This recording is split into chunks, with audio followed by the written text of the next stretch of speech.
Good evening, everyone, and thank you all for joining us for a design subcommittee meeting of the Boston Civic Design Commission. Today's date is Tuesday, May 20th, and this is session A of the BCDC Design Subcommittee.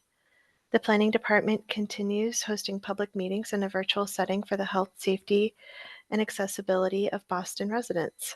I'm Christina Rico, Executive Director of the BCDC, and before we proceed with the agenda, the open meeting law requires that I notify the public that this meeting is being recorded.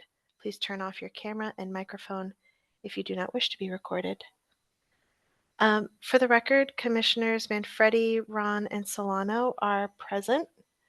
I'm about to promote Commissioner Easley here to co-host, so she's unable to unmute and mute herself. Sorry for that, Commissioner Easley. I'm running the meeting solo this evening, so apologies for any technical glitches here.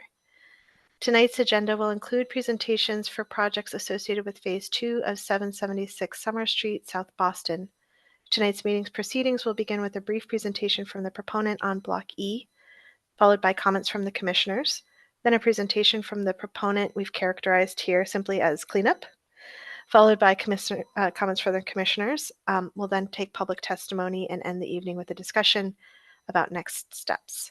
And I'm going to go ahead and promote all of the presenters for this evening. Please give me one moment. It's a long list.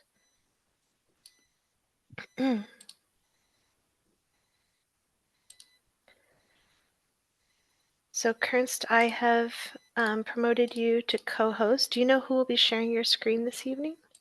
Yes, you'll actually have Devin Patterson. Great. I'll make Devin the very next person.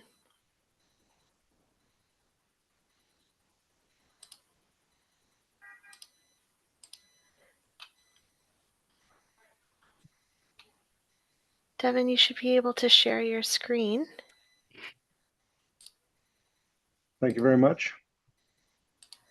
I also need to promote Tim Love.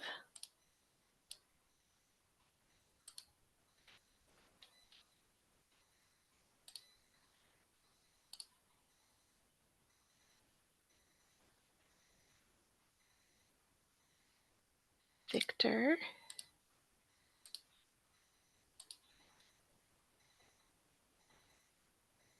Jason King.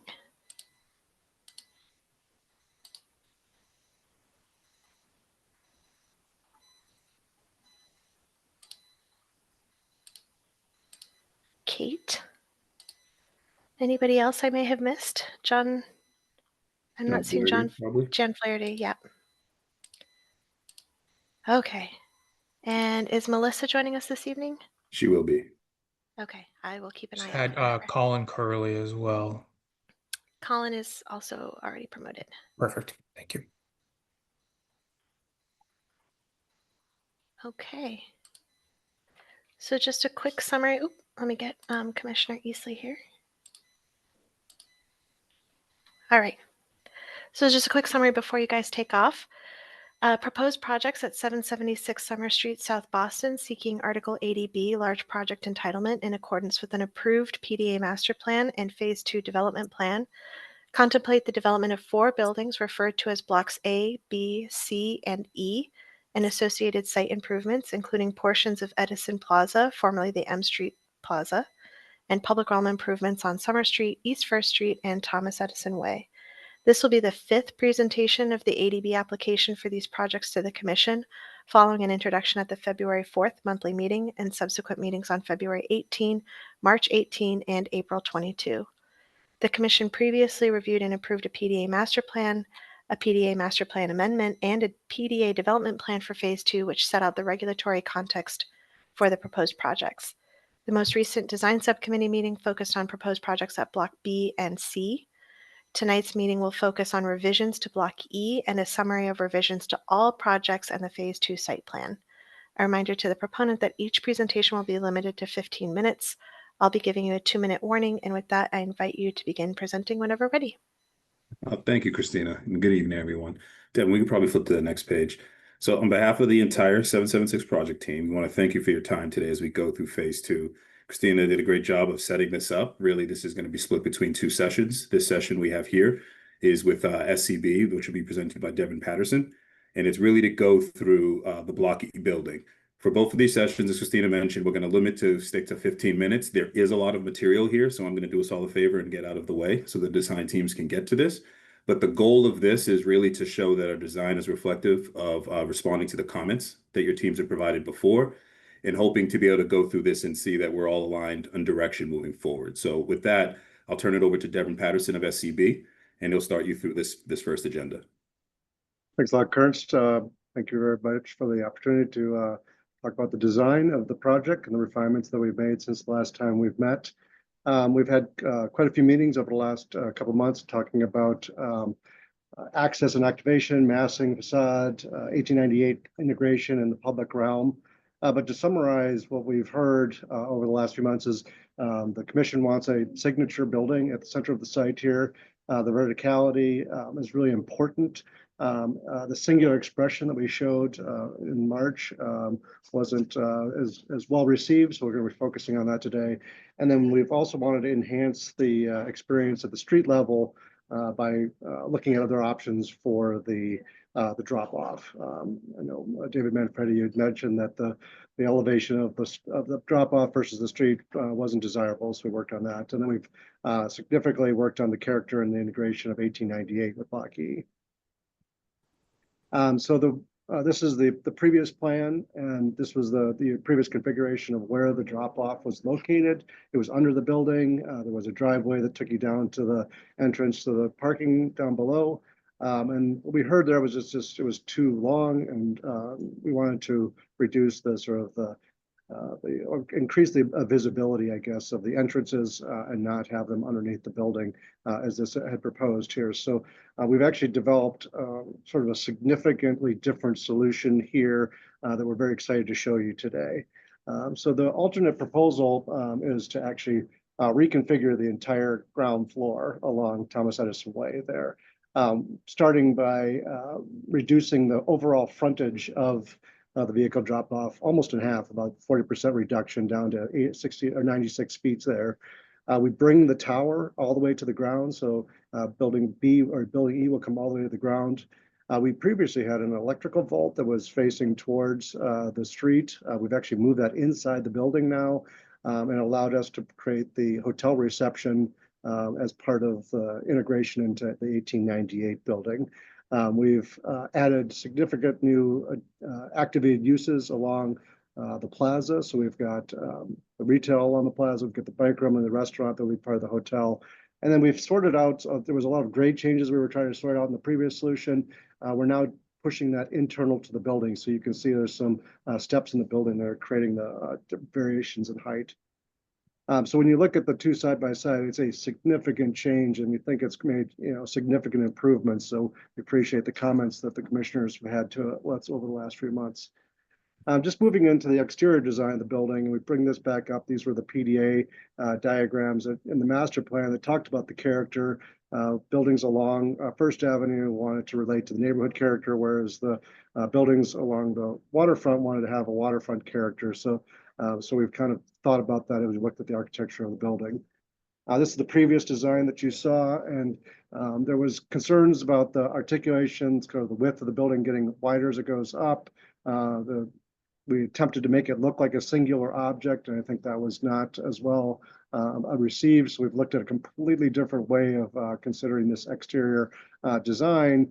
We think addresses the concerns that you had with this first look here. And just stepping back, we wanted to talk about the partie of the building, which we've completely changed from the previous one.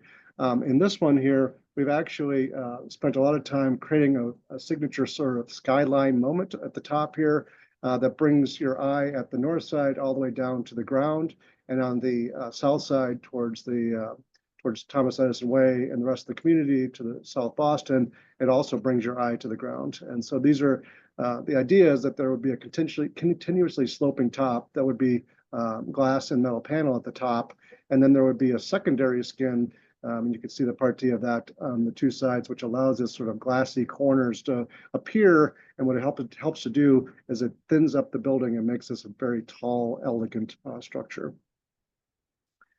So just looking at the iterations of the designs that we've worked on over the last few months here, the left-hand side was where we're at. The right-hand side is the preferred option that we've looked at.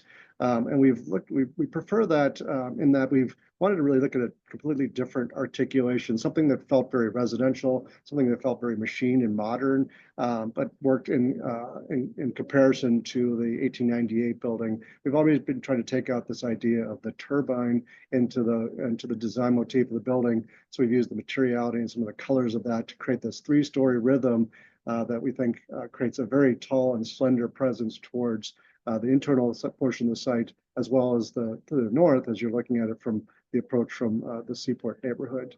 At one point during the discussions, there was also an ask to look at if we could bring back the fin concept of the original design in March in the center there. So we looked at doing that, and we don't find it as successful because we're concerned now that there's not as much of it on the north and south ends of the building that they will disappear and the building will appear kind of glassy and monolithic. So our preferred is to do something that's got more of that vertical punch. And we've got a lot of detail to talk about on that as well. And as you look at the materials themselves, we're looking at warm, rich materials crafted with some detail. We're looking at including fluting and things like that that actually add depth and character and shimmer and kind of light changing elements as the sun goes around this kink building. And so if you look at the building, these are two perspectives. One is the one on the right is the perspective as you come in to the site from the south there. That's what you'll see as you're driving in on Thomas Edison Way or walking in on Thomas Edison Way. Really made this a very tall, elegant, slender proportion. The same thing happens on the left-hand side there. This is the view as you're coming over the Summer Bridge to the site. And we really wanted to differentiate the articulation between our building and building F, which is adjacent to us there. But we wanted the top of the building to kind of meet the sky with that sort of glass element there. And so that is the one element that sort of unifies the building all the way around. And then we have these two secondary skins that create the articulation that highlight these corners of the building. We also did look at it in the fin expression as asked for by the BPD. But I think, our concern, as you can see here, as we move around it, those fins kind of disappear depending on your angle to the building. When you're oblique to them, you'll see them, but when you're looking at them straight on, they basically disappear. And we feel like that, the elements that we're using to sort of break down the scale and the massing of the short ends of the building there will almost all but disappear. So I think that's our concern with this. Devin, go ahead. Would you mind going back and forth on slide 14 and 15 a couple times just so we can take a look? Sure. Yeah, thank you. So there's 14. And I go to 15 is the alternate. And which is the fins? The fin is the alternative option. It's labeled here. And the preferred This one, option. I think, Bill. Mm-hmm. This is the column articulation, and then this is the fin articulation. And the reason you chose the fin, I'm sorry, the reason you did not choose the fin? Well, we were trying to create a more significant difference between our building and building F has a fin expression to it as well. At the lab building, we wanted something that felt more residential in scale and character. We do have details of this as it gets close up. We also wanted the material to come all the way to the ground, and the fin option didn't come all the way to the ground. It actually stopped before the ground at the first floor there. So I think those were some of the reasons why we were leaning towards this option of the two. Yeah, thank you for doing the toggle. I was trying to digest each of the differences and similarities. Appreciate it. I can keep going. And just talking about the detail of those east and west facades that wrap around to the north and south side here. We wanted to create this verticality, so we again added a vertical flute to those pilasters that are representing the columns of the facade there. And they have a depth to them and a sort of an angle to them. So as the sun moves around the building, they'll pick up the light differently. They'll help to accentuate the curvilinear form that's on the west or east side of the building here. And then this is a detail shot of that typical 3-bay expression there, where you're actually creating jointing that happens 3 times between the floors, but you're seeing that sort of fluting that's favored towards one side. The other side of that is also a flatter element. It's sort of a wedge-shaped column shape there that really creates a sort of variation in the color as you go around the building, as you traverse it. And then these views illustrate how the fenestration kind of works as it comes to the ground. The one on the left-hand side is the tower as it comes to the ground on the north. This is the northeast corner of the building, and the one on the right-hand side is the southeast corner of the building. And I think the idea is to create these sort of this kind of yin and yang as far as where the glass elements are on the short ends of the building. One is kind of highlighting the retail that's adjacent to the park on the right-hand side, and the other one's sort of creating a buffer between the tower and the 1898 building. And then just continue to work. These are 2 views. The one on the left-hand side is along the waterfront. And the one on the right-hand side is kind of a fictitious view, but it's because the building block B is actually turned off in this view here. I wanted to show how that pattern continues around onto the west side of the building there and starts to create a connection to the 1898 building. And this was one last view that was requested by some of the BPD folks. They just wanted to see the building as you see it from, this is Medal of Honor Park, that you're just outside the development. First Avenue is kind of parallel to the view right here, but you can see it really kind of is framed nicely by the new residential buildings on either side of us there. And then we also did look at, somebody was asking to see somehow how this looks on the skyline here. This is kind of a fictitious, well, it's not a fictitious, it's a bird's eye view over the harbor over here, looking back over South Boston towards the seaport and downtown Boston there. But you can see the tower itself is actually, pretty distinctive on the skyline that'll be seen in this neighborhood here. And then just stepping back, one other view that's been very important is this view looking from the Summer Street Bridge. This is a slightly elevated view here, but you can see how that elegant tapering top really sort of creates a light touch to the sky, and the grid actually creates a very strong differentiation between the buildings on either side of it there.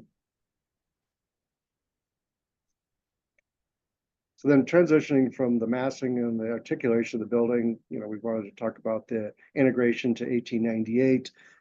These are the things that we were focused on, strengthening the connection between the two, improve the human scale, balance the historic and the modern as we start to look at this. And so what we responded to is what we're showing here today.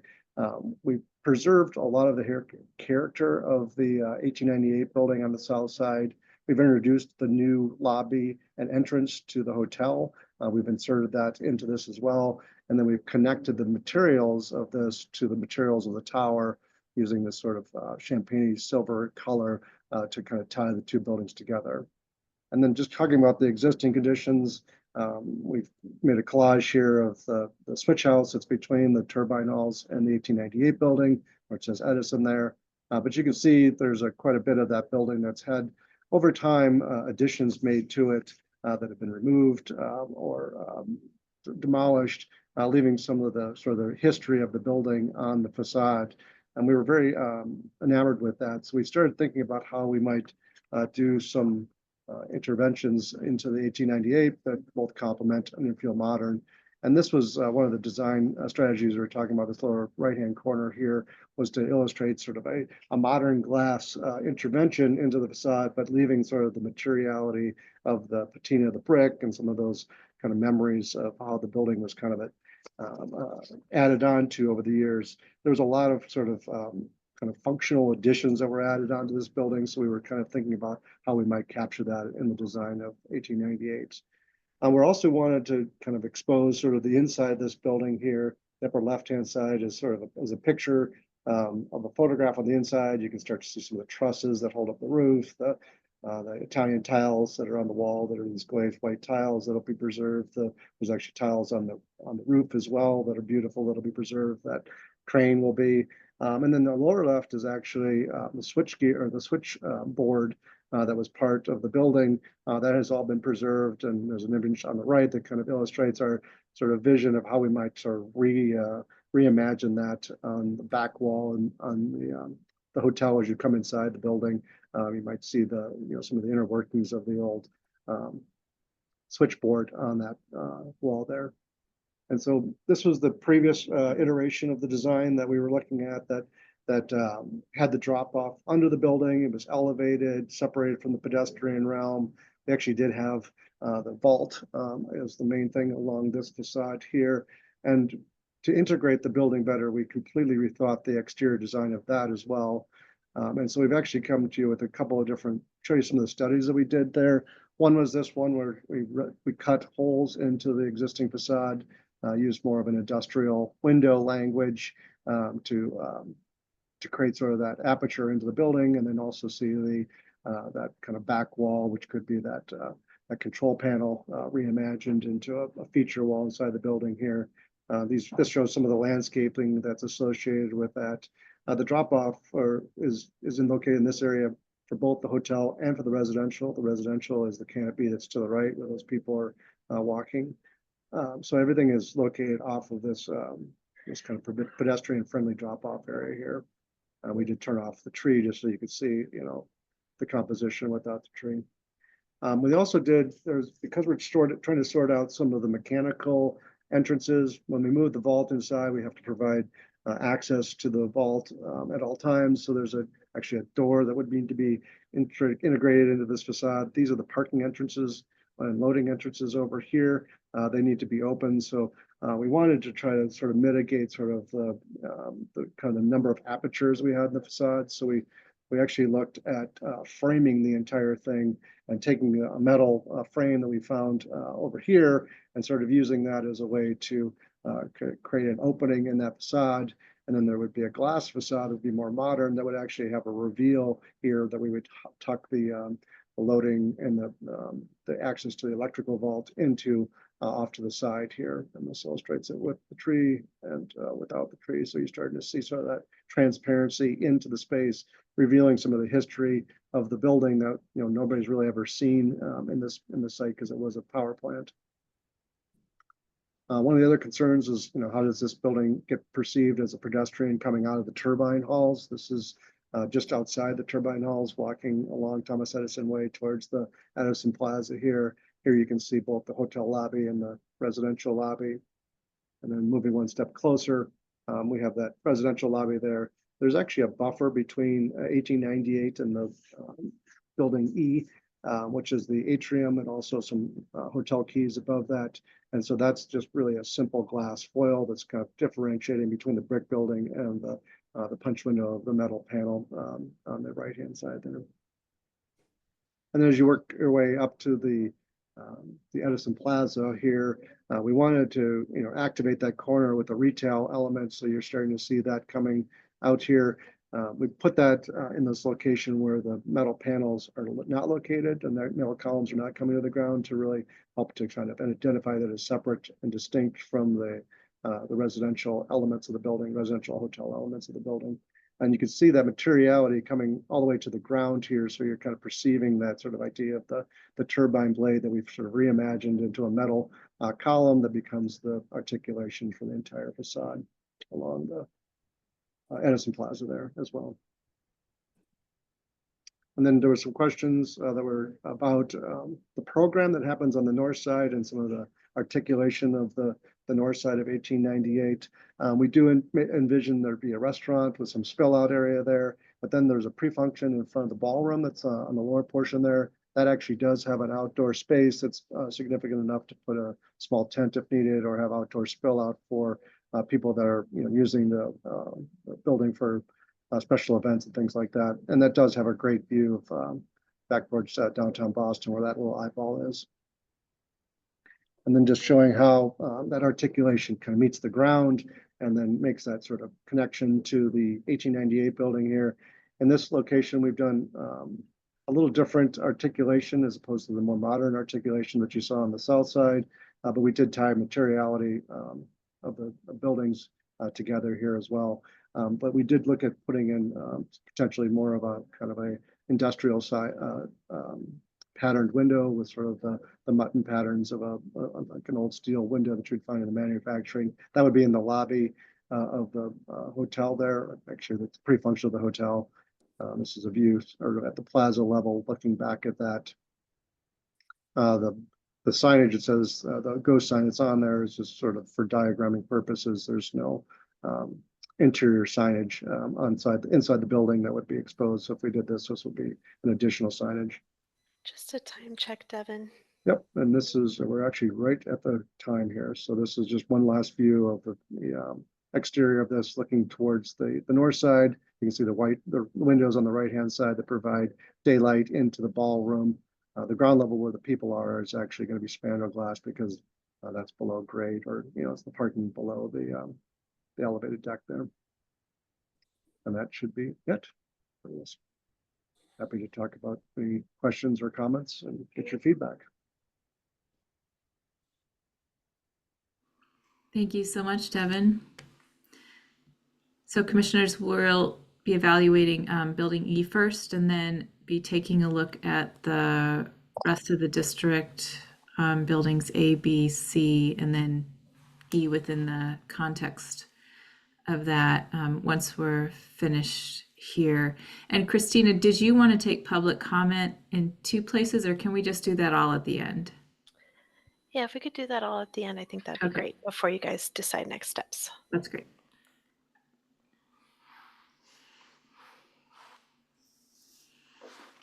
David, I see your hand. Thanks, Linda. I'll go first.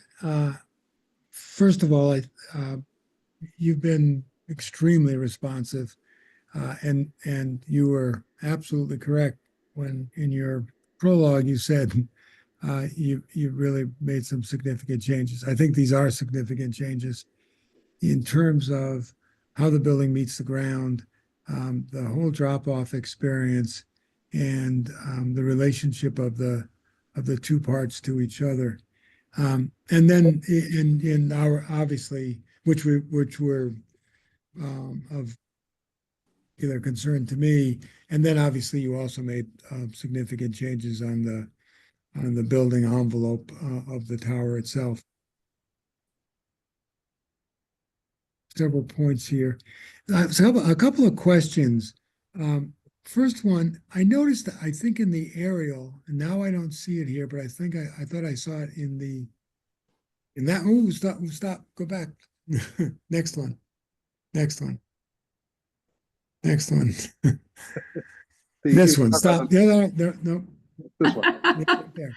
All right, I'll go slow. So I noticed in the aerial that you come over the top of the turbine building with new structure.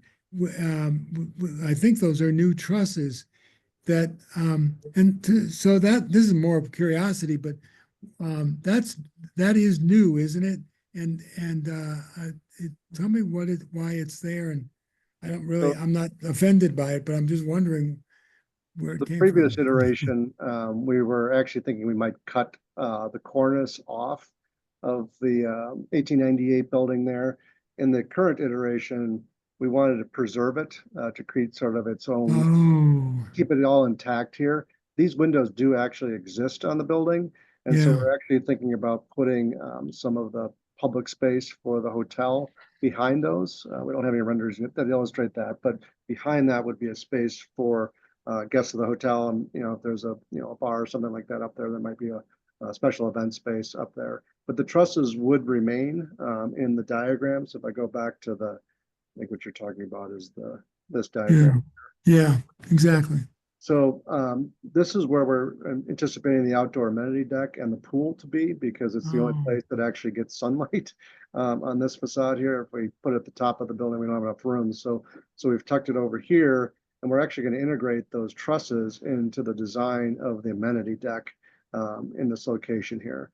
So they'll stay intact and they'll be preserved with paint or something like that to be outside. But we wanted to keep the rest of the entire roof intact on that. Okay. So go back. I think I'm going back a couple of images to those that the the turbine building elevation that you showed. Yeah, a couple, yeah. I don't know that, I don't know why you would remove that. And I think that when you remove it, it looks like something's missing. I know this is I think this is your alternate, and your preferred is different.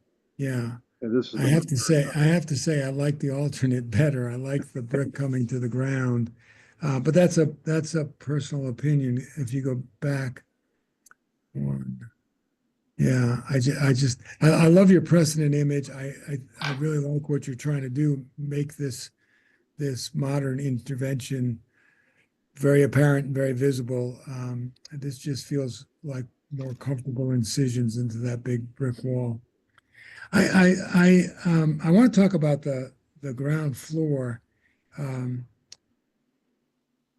Jay, I think what I think you've done, and I'm not sure I could completely understand how you did it, but I think what you've done is you've taken all of the transition in grade between the street and the building, and you brought it into the building. And so that the sidewalks, the drop off is basically at the elevation of the street. And you made a great point. You've reduced that drop off, I think almost in half, which I don't love these drop offs, but I like it twice as much, half as long.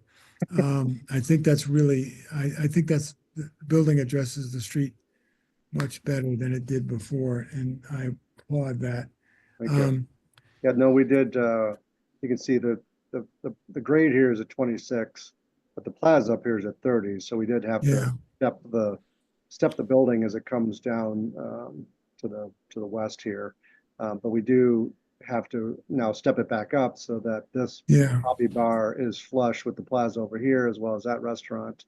We also did make the retail flush with that. There's a small ramp that allows the residential to connect to the lobby as well. So yeah, we had to sort all the stepping out inside the building there. And we looked at the Liberty Hotel in Boston, which does have like an elevated lobby there. So I think we're feeling comfortable that having steps in the lobby will not be an issue for a successful hotel. So I think that's, as you pointed out, when your drop off was elevated above the street, it made it so prominent, as if I don't know, it just seems so disconnected to the street, and now it feels connected to the street. I feel much better. I know this next comment is going to be difficult, but I really wish that there was a more active use on the east side, where you have the fire pump and the bike room. Not that it needs to, which should be retail, because you can't put retail everywhere. But if it were the hotel fitness, it was something more. I think that's going to be a very active pedestrian edge.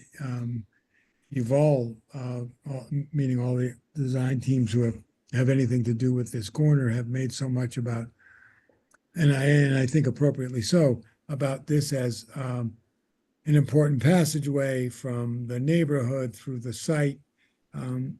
Bike rooms, for all that we all try to do, are really pretty dead. And fire pump rooms are fire pump rooms. And I know you've only got so much ground floor, and everything's got to go somewhere. yeah, unfortunately, the fire pump does need to be on the exterior of the building. Yeah. That makes it hard to find the right location of it. But I would say that, over 80% of this is active if you consider the bike room active, but if it's not, Yeah. I feel like I have significant amounts of active space now fronting the plaza, the waterfront, and the Thomas Edison Way there. So there's got to be some place that you got to connect, the building to the water, I guess. So it's got to happen there. So yeah, I think also, sorry, there's also, the kind of nodes of the public space on the kind of right-hand side or southern end. You can see all those the seating that's kind of enveloped in planting. and there's retail in block F across the plaza. So those two retail spaces kind of speak to that kind of seating area to one end. And then there's the trellis and the lawn to the other end. So the idea that that kind of stretch of pathway might be a passage through planting, I think kind of it's not that big of a distance between the sort of two nodes on either end that do relate to the building programs on both sides of the plaza. Yeah. I assume that I can enter hotel reception if I'm not a guest. Well, I'm not a resident guest. I'm a restaurant guest. I can enter the hotel reception, go into the lobby lounge, go to the lobby bar, and that could take me outside to the dining plaza or into the restaurant. That wall on that's looking out towards the water. No, I'm actually still in the building. Oh. Right there. That could all be very operable, and that this would all be kind of a publicly accessible passageway from Street Thomas Edison all the way out to the waterfront. Stop on my way and have a drink at the bar. But it's all connected. But this would be a glass wall and porous right here, so that you could go from the lobby bar out there. There's also a connection to the seating area adjacent to the restaurant. But yeah, you would traverse across the sidewalk, come in the front door, and either go up a stairs or up a ramp to get to these elevated areas inside the building that create that connection to the waterfront in this location here. But we do want that to be expansive and glassy there so that you're seeing out to the waterfront, because that's going to be an important view for the guests of the hotel and people coming to the restaurant. And I assume that maybe I'm just reading that wrong. I guess I am. I know. I just figured out your bike, your separated bike lane is passing in front of the ramps down into parking, but that's actually the green is just paint on your bike lanes. Correct. Okay, I misread that for a moment as something green, as in alive. So I think you've really done good work on the ground floor and how the building meets the ground and how the building meets Thomas Edison. And I appreciate all of that work. I'm a little torn on the tower itself and your two different alternatives, maybe seeing it in more context with the surrounding buildings. That this is your when I say I want to ask you to do again what you did for Linda, toggle back and forth between. Sure. And then the other one,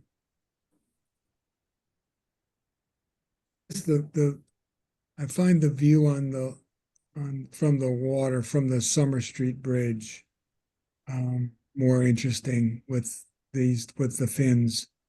I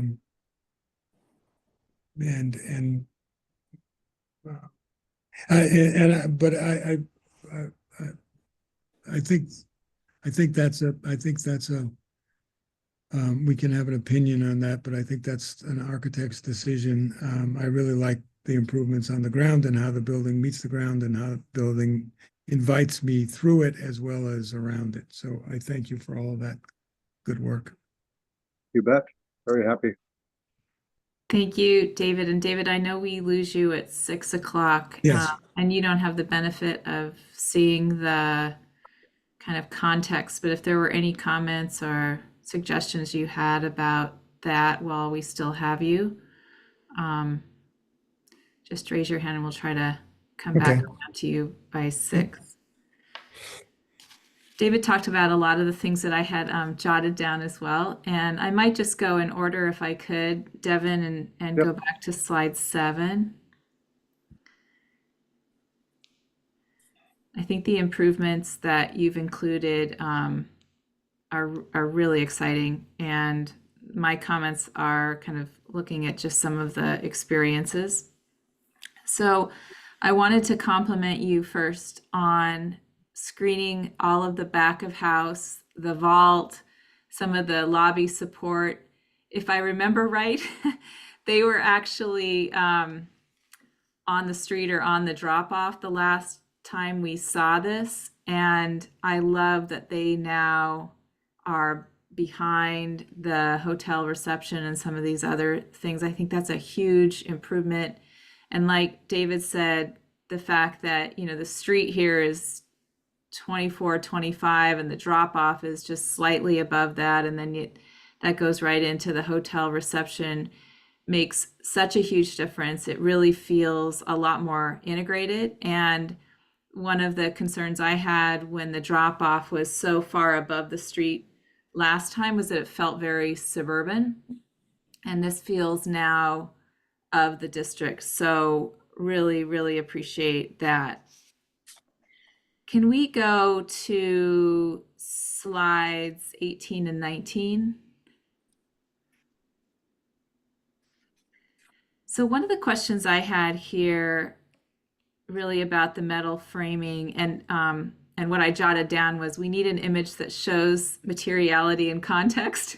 So maybe when we shift over to looking at the full district, we could take a look at that and then maybe also take a look at the materiality here that you're showing us on building E. But what I wanted to focus on now is kind of the confusion about when, I love that the metal columns and the metal framing comes all the way to the ground. I think that has been a huge improvement. What I don't understand is that sometimes the metal framing stops at the penthouse level or has a small overlap into that penthouse level, and sometimes it goes all the way to the top. And that's why I thought slide 18 was helpful. And I guess I just don't understand why there's a departure on the image on the left while the rest of the building kind of stops at that penthouse level. Yeah, the building itself, and I don't know if I've got a good drawing that illustrates it here, but the building actually steps down. This kind of helps to understand that there's an element here. This is a 2-story mechanical penthouse here, and then we go to a 1-story, and then there's no penthouse here. So the building actually steps down as you go towards the water, and that has to do with the FAA height limit that we're managing there. So instead of having these kind of very distinct and separate steps, we actually went to a continuous slope that starts at this corner here and goes all the way to the high point on both sides of the building here. And we allowed the glass to be the piece that touches the top as opposed to the frame coming all the way up, because we wanted something lighter touching the sky. And I think that was the reason why it stops. It's wider here and then it gets compressed over here. And that's just because the slope of the roof is sort of the element that you're seeing in comparison to a horizontal line. It's framed by the metal panels. Okay, so what you're saying, Devin, is that the datum of the metal remains the same all the way around the building. It's actually the slope of the roof that changes. Correct. Okay, that's really helpful. The next thing I wanted to talk about, we can go to slide 27 and then just hop over to 29.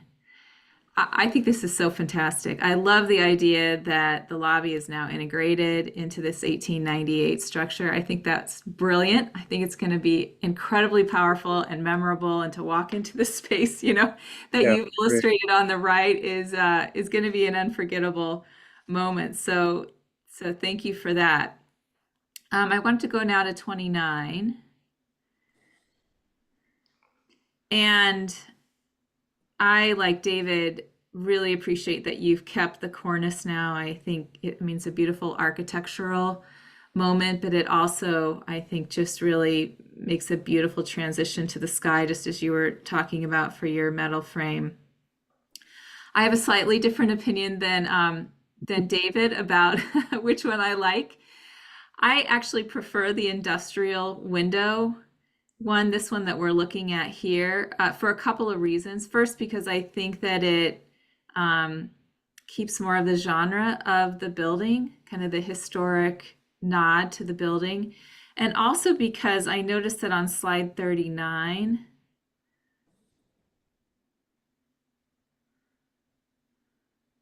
we're seeing that industrial window on the opposite side of the building. And I like that there is the consistency of using an industrial window on both ends of the building. And so that really appealed to me. So that's, that's just Linda talking here, but that was my preference. You and I are on the same page, Linda.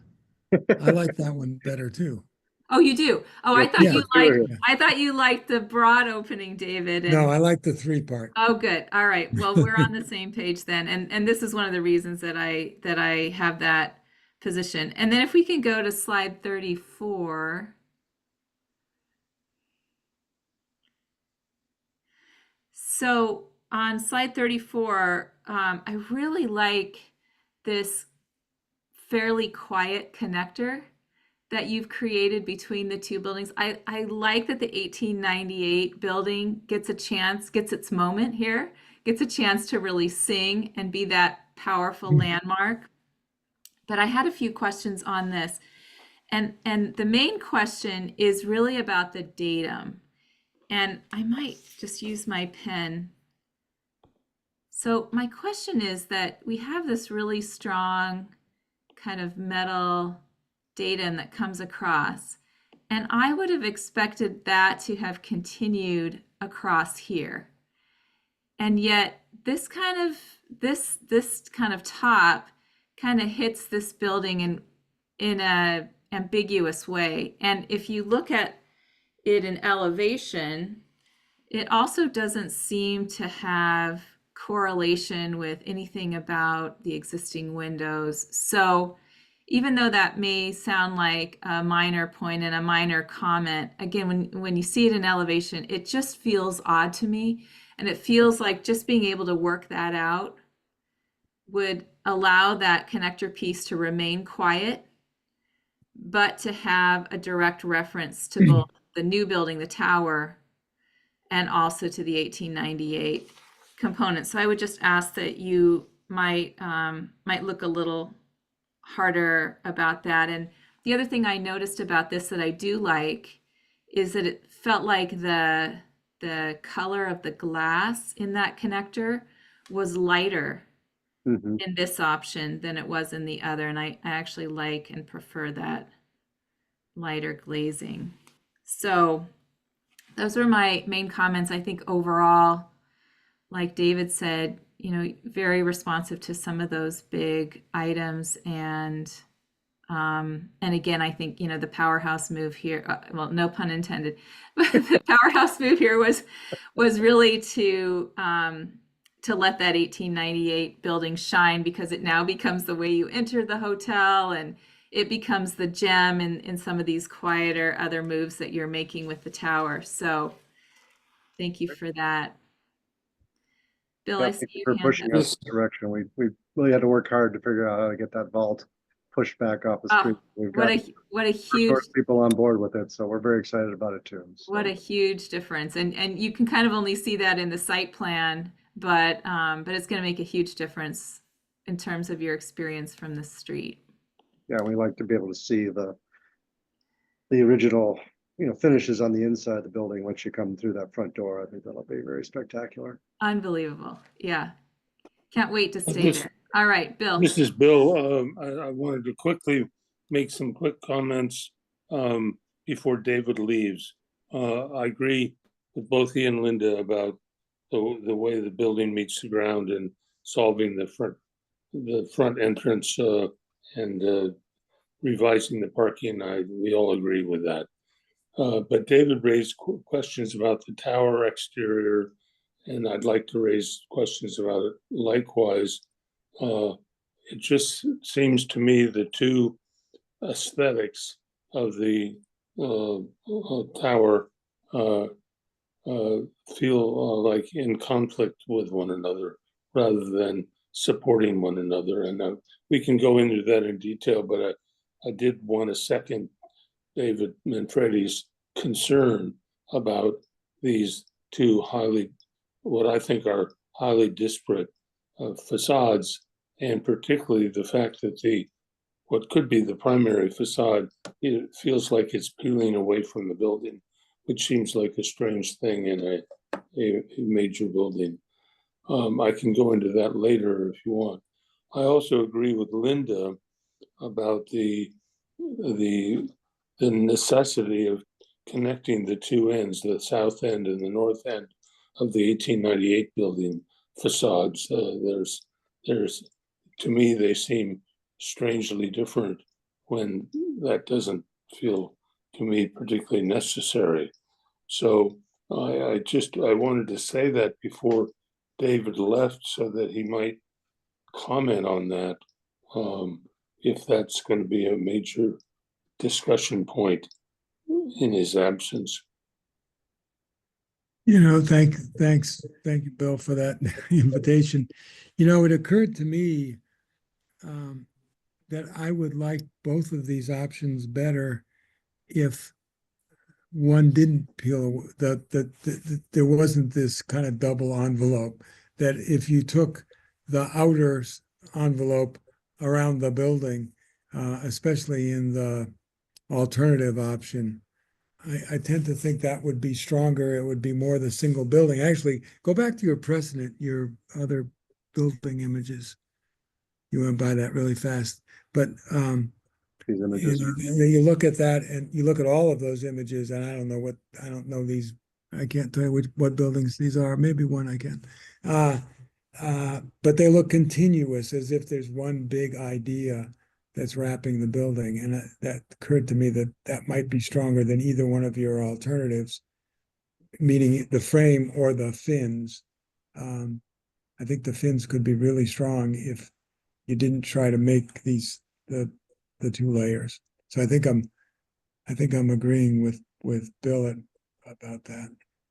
Yeah, I think, this image right here illustrated, in the previous iteration in March, we did try to use the fin to, cover the entire building and sort of articulate it, trying to articulate the different program elements of the building with sort of the balconies and the slots at the amenity level down there. So when I guess the comment that I heard was that we wanted to break it up a little bit more along these north and south facades, or just somewhere along the facade to make more verticality here. So I think we abandoned the continuous look and the singular look of the left-hand side and tried to articulate the buildings north and south sides differently than the east and west sides.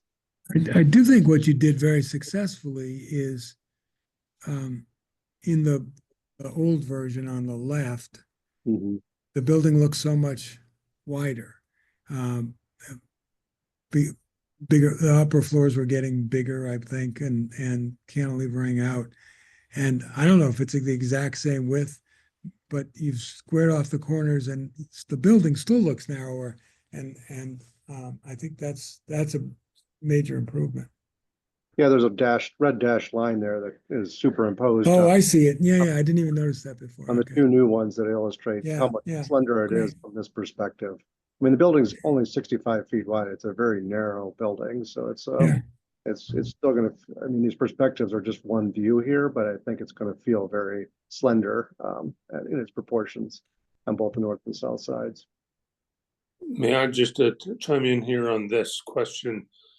It seems I think we're applauding the narrowness of the later options in a strong way, but we're asking questions about the facade treatment, and the stepping out of the building as it goes up does a lot to make it look heftier and chunkier, and so we agree with the decision to pull back from that. But I think we're still asking that the facade treatments, particularly on the latest scheme in June 5/20,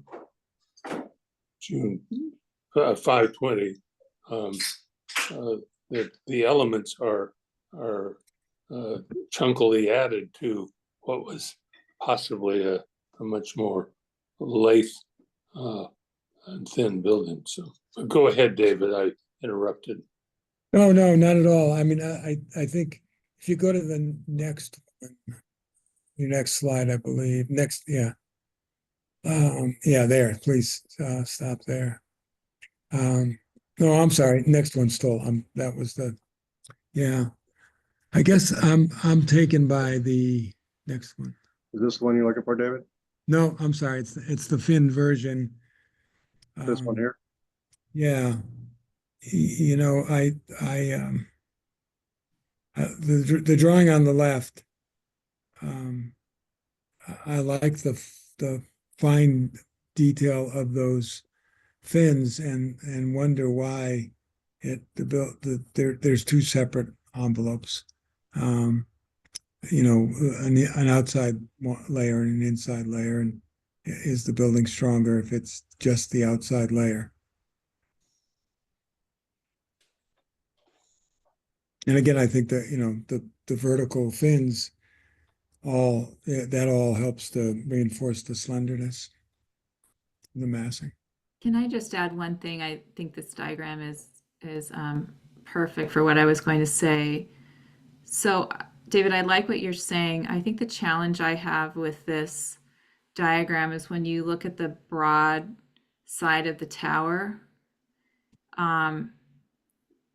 the materiality feels very heavy and dark, and I'm not sure that we'll find that context in the rest of the district. I mean, we'll see in a few minutes, but that's the only thing that concerns me. I think it'll look more like that March version, where it does seem so dark and in some ways impenetrable, where at least we have some lightness and brightness in the two options that we're seeing today. And I think that just may be about materiality and fenestration, and all of those things can be solved. I just wouldn't want to go back to where we were in March with something that felt very heavy. Yeah, there's a project here in Chicago that's, you know, got a fin articulation on it. It's a little shallower fin than this one's proposed to be, but they used a lighter glass, and it feels as light as this illustration is showing here. I think the previous iteration, you know, back in March was showing a darker glass, trying to use the lighter fin to become the element on the outside that really helps to articulate the form of the building. So so this could be a combination of light fin and light glass to make the building feel light. Right. Devin, I assume that the dimension of the fins and their spacing is the same on the short end as on the long end. The long end just feels so much tighter because of the angle of this view. Correct. They're all on a 3'4" Yeah. around the sides. So on both the south side and the north side, or the east side. I know we haven't had a chance to hear from Laura yet, but David, I know that you're Yes, I'm going to jump. transitioning soon. So thank you all. Well, can I just ask a very tough question? It's maybe too tough, but is our sense that we should be seeking some changes to some of the things we've been talking about before the next iteration? I think, Bill, the goal for today, since we've seen this project, is today the 6th or 7th meeting, Christina? This is the 5th meeting. Oh, 5th. All right. But we've had a lot of these as double sessions. So, so I think the goal was to be clear about how we wanted the proponent to work with the BPD, and then to have our next meeting with them in front of the full commission so that all the commissioners would be able to see this, since it's such an important and large proposal for the city. But we can see where we end up.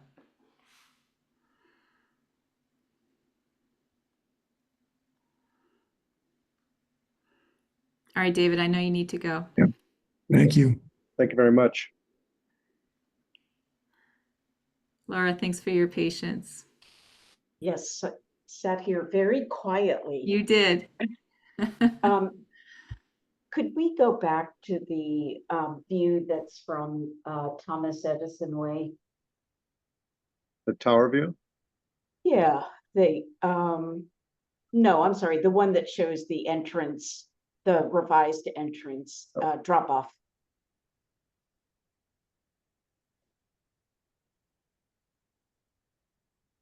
There you go. So this is the first time that I've seen this project, and I am so grateful that you absorbed that grade change within the building. It just, you said many times in this conversation that you wanted the building to hit the ground, and now it does. Mhm. And it makes it feel much more whole as you walk around the building as well. My only question here is the width, and it's a minor one, the width of the opening in this width and where that comes from. I don't know whether or not there's, radii. Maybe Colin, you could sort of clarify. Sure. Yeah, it's we're showing a flush condition there for the Yep. drop off. So, there may end up being bollards or something there, but that's giving you a 22-foot wide, I believe 20. The drop off width when it's at the drop off is 22, but that's giving you kind of drive aisle plus an apron in front of the building. So that's kind of that width, but the paving surface is undifferentiated. So you're saying there's I'm guessing that there's a Yeah, 22 exactly. foot and some amount there. Correct. Yep. And so there Okay. may be a line of bollards between the two that would help, guide Yeah. that a bit more. But we wanted it to be flush and not have a raised curb condition there. Well, if you get stuck, and I mean that literally about bollards, because they're just not my favorite either. Maybe they Yeah. go here, as opposed to there. Anyway, that's a detail. Yeah. The other thing that strikes me about this space is I think you should accommodate some seating there, and it should be very quiet. I'm not talking about backed benches to, kind of allow people to linger, but something to kind of, put your bags on, etc. And Totally. I just think that it would help make this even more pedestrian. And then I wanted to go, but this is lovely. I'm just so thrilled that this has gone this way, but I wanted to go back to the plan if we could. So some questions on the water side. So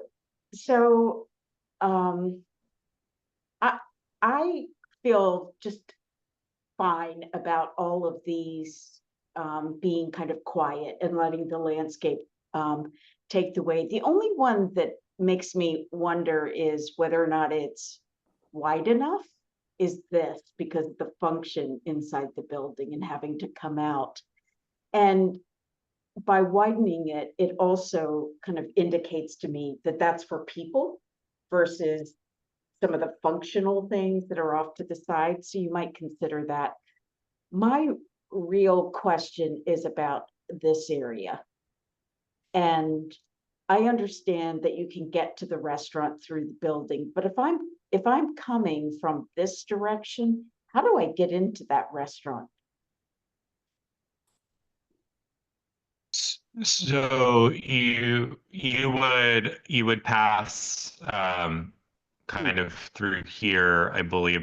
Devin, I don't know Yep. how you're planning That's the sequence of entry, if you would come from here or the lobby. Yeah. I think there would be the opportunity for both. So there is that passageway that's just a page north of that sort of boomerang planter there, and then there's also a way to get there from the lobby bar, and also Yeah, there from Yeah. the pre-function space too, that's adjacent to the ballroom. I would suggest that just you keep studying that and whether or not that's really wide enough, and whether or not, and I know you talked about putting tents in here, etc. I don't really know the scale that we're looking at, and I'm Mhm. assuming that you're doing it in sort of allowing the flexibility of different directions. Is that right? The tent test fit that we did was the first one that you sketched. This one? I forget exactly the first square. Yeah, that one. Just so that it was far enough away from the building. Yep. And I don't recall the exact size. I don't know if it's in the appendix. But That's that was okay. the idea, yeah. And then I think, yeah, the idea was then again, it's flexible, so you could have, standing cocktail tables or something like that, um, for a pre-function kind of spill out. Yeah. Yep. Trying to pull up Yep. your drawings for you there.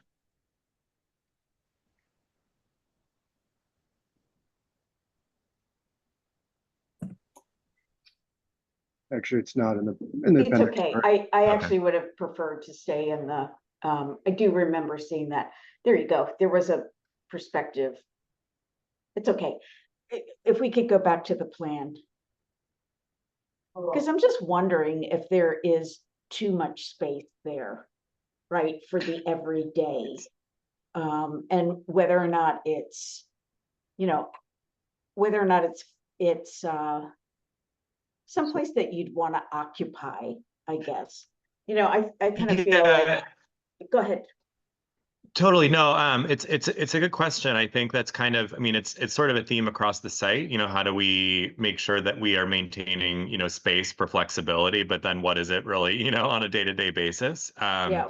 I think the idea that that where the eyeball is there, that's kind of like an overlook bar. Yep. The idea to kind of invite people in to look out over it. But we had also thought that, it could be a nice spot for, a temporary sculpture installation. You could bring in, in the winter, I don't know if fire would be a problem, but like, a fire pit or something like, that there could be different uses for it. But the scale, I think, also in terms of capacity, did match up well with the capacity of the grand ballroom from kind of a test fit standpoint. Yeah, I just wonder about the sameness of these spaces in terms of their width. And as you go forward, I think I would just maybe look at favoring one over the other. And I actually think it's a good idea that the tent's over here and not crowding the building. The other thing I wanted to ask about, and it was shown in a perspective, but is the relationship between, I guess it's this terrace. There's one where I'm not really understanding the relationship between these two. There's a perspective that I think looks this way. Do you know which one I'm talking about? Yeah, I do. I just need to pull it up here. And of course, I tried to pull up the one image before I crashed my computer. So just 1 second here. Oh dear. It's just 1 second. I'll have it here. I think while Devin's pulling that up, this is right now kind of where the overlook lawn is, and actually even on the existing side of the other half of 1898, that's kind of the high point of the site, and it's diving down substantially. So the waterfront is around elevation 22.5, and the elevation of that terrace is 30. 30, right. Yeah. It was more about the adjacency of the space next door that I wanted to understand. Sure. I'm almost there. Sorry. Devin, I can actually share my screen. I've got it here I now. know we want to move to another agenda as well. Yeah, this is my last question. There you go. So can you explain what's going on, Colin, just quickly? So this is down at the 22. Oops. This is down at the 22. And this is at the 30. That's at the 30. Yep. Okay. Yeah. So that's obviously it's retaining wall. I believe, Devin, that's parking underneath there as well, right? Yeah, parking and back of house, elements. Parking and yeah. Yep, there's Um, variety. so, I think we'd look to develop the planting character there a bit, to kind of minimize the presence of that wall, maybe look at kind of, some more texture, design of the wall itself as well.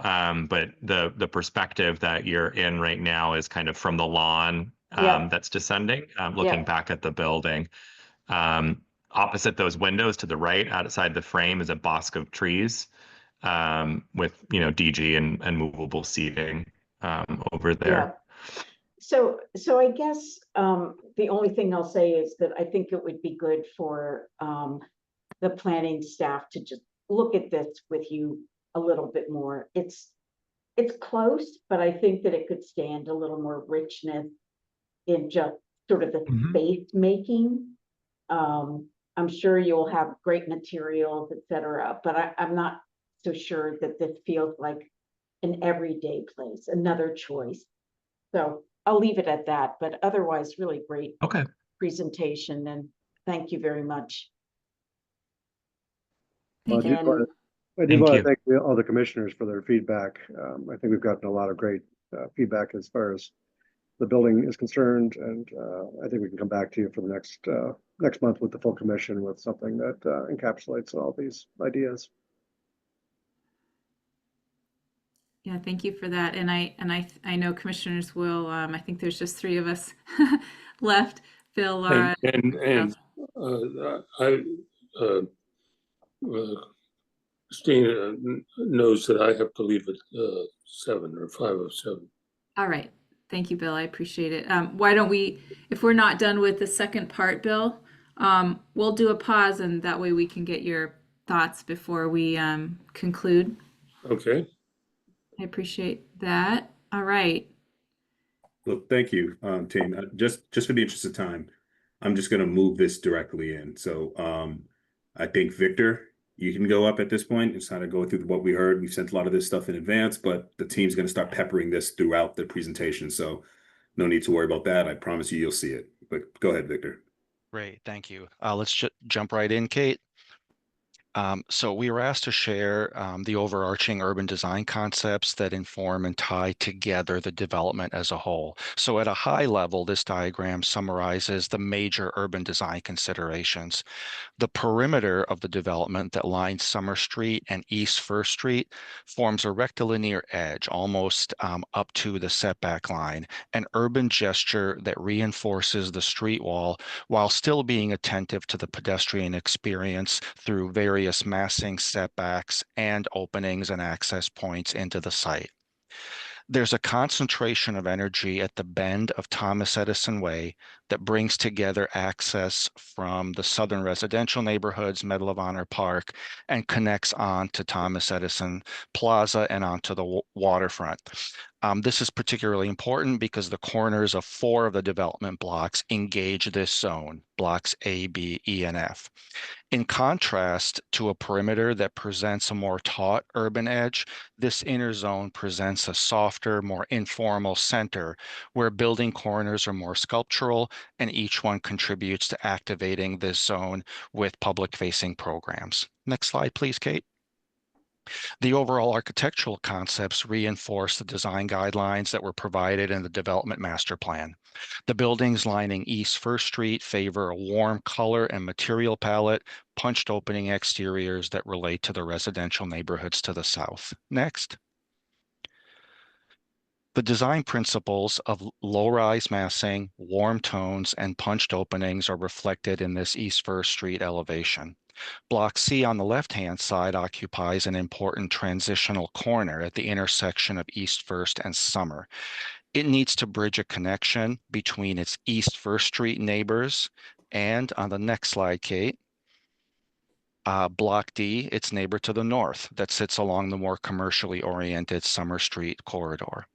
Along Summer Street, this elevation shows how the Block C volumes step downward in height from Block D to East First Street, easing the transition to the low-rise buildings to the south. Colin, it's all yours. Thanks, Victor. So in terms of the public realm, we wanted to begin kind of with this overall site plan of the full build, giving a sense of kind of the distribution of program and features across the site. We've really worked hard to kind of balance fixed and flexible programming, provide a variety of different scales of spaces, ranging from something that, an individual could come and sit and relax to meeting up with a group of friends up to kind of a large scale event. So we can come back to this if there are any kind of overall questions on specific program, but the next slide here kind of gives you a sense of how we've been thinking about the site as the composition of sort of these four character precincts.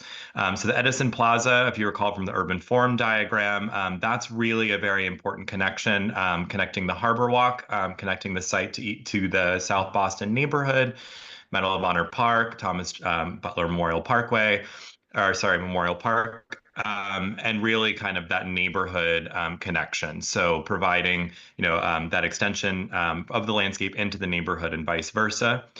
Bringing you down to the waterfront, where we've really worked hard to incorporate a number of industrial artifacts, both relocated and in situ, reinforcing kind of a narrative of the development of the site over time that actually went from east to west.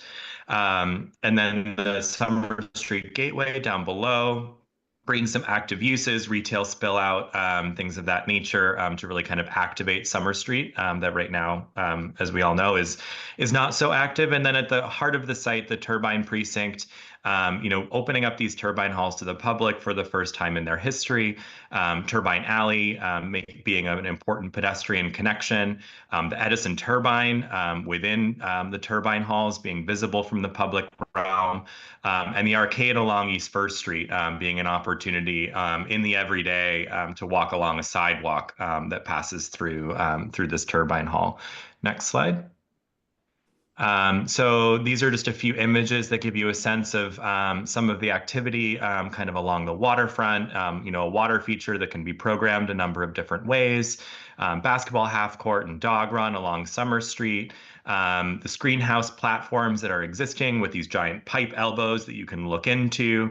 And so we really feel that kind of across the site, we've curated all of these different moments of kind of surprise and engagement, such that this would be a place that you would return to. It's not a one-off. It'll be very different every time you come, and you'll be, surprised and welcomed into the site.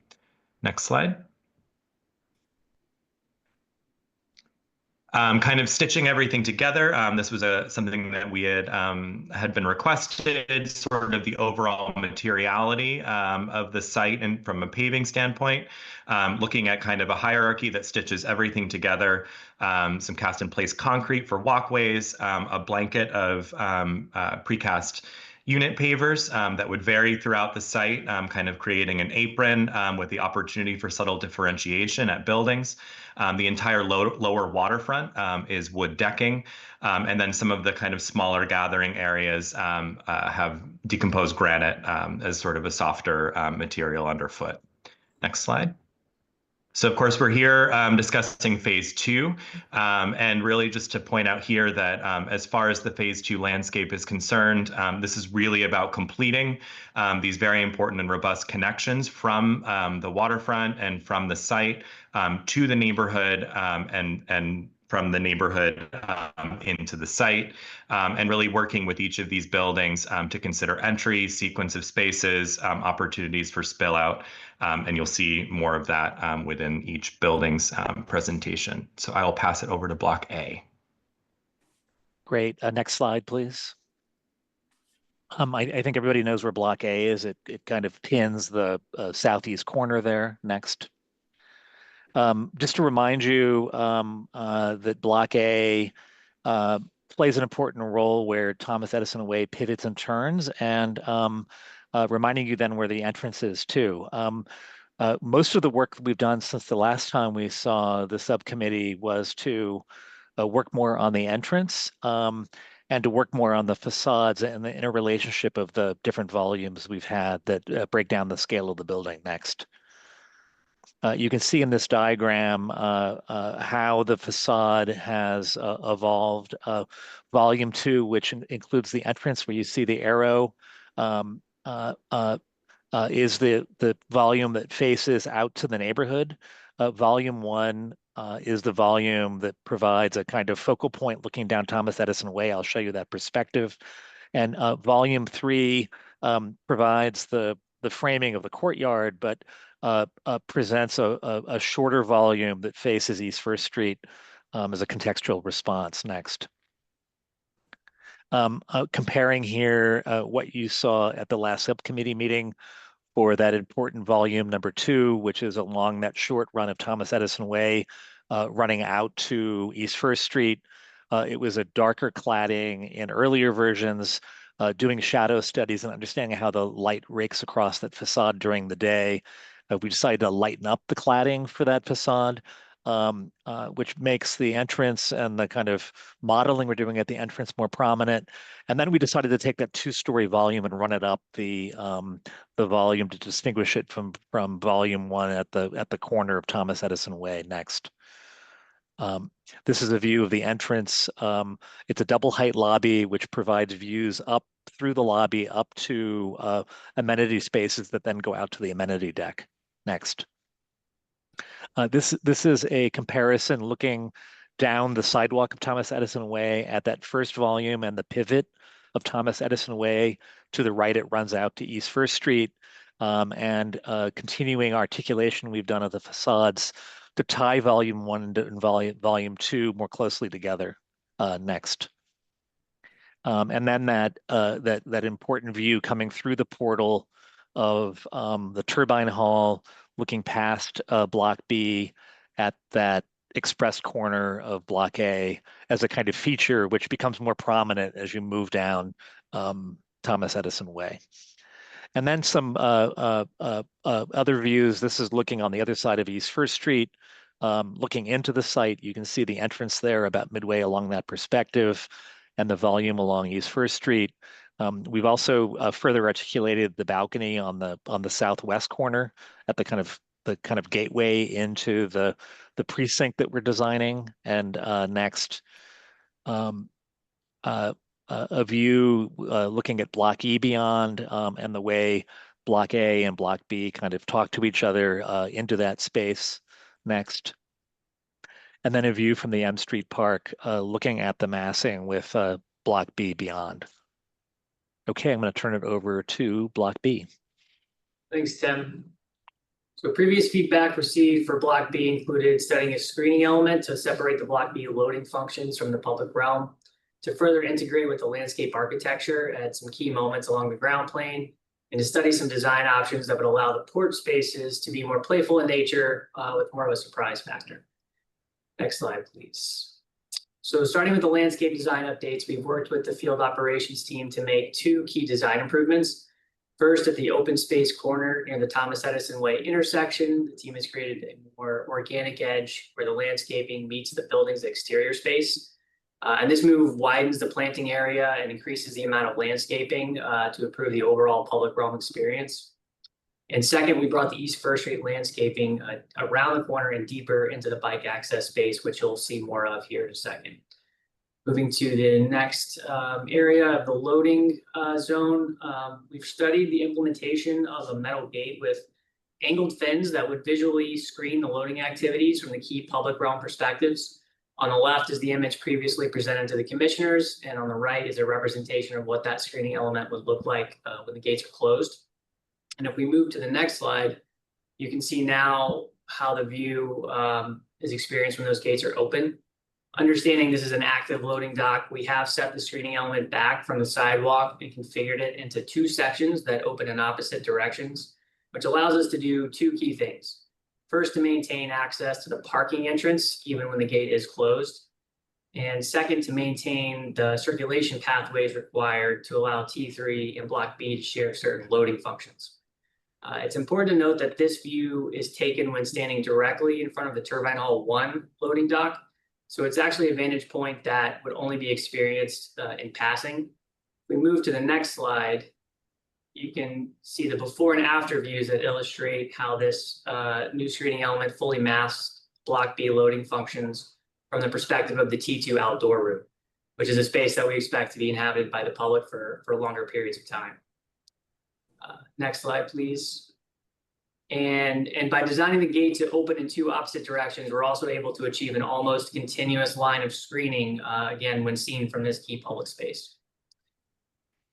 Going to the next slide, we've moved to the bike access area along East First Street, and we've made 3 adjustments in response to the commissioner's comments. First, we brought in a similar screening element that you just saw to form the back edge of this space, sort of tying in some architectural moves across the ground plane. We've also brought the landscaping planners around the corner and deeper into the space, create a more welcoming feel that's also more integrated with the overall site-wide landscape design. And we've also brought a new architectural expression on East First Street around this corner and deeper into the space to allow for more glazing and more openness at this corner.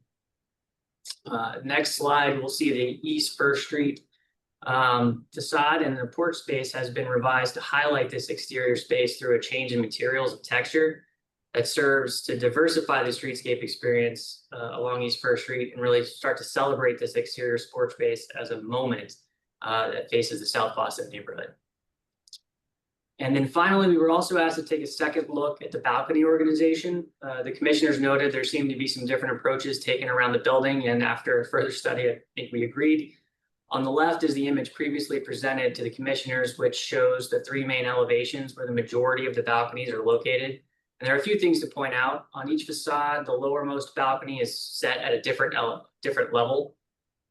In some areas, balconies are set at every level, where in others, they are separated by 2 levels.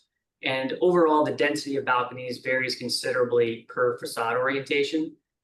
So on the right is the new proposed design, where we've worked to create a more consistent rating across the building by first setting a consistent datum for the lowermost balconies at level 4, and then employing a more consistent approach to the balcony spacing and overall density. So that's it for B. I'll send it over to the Block C team. Just a time check to the proponent.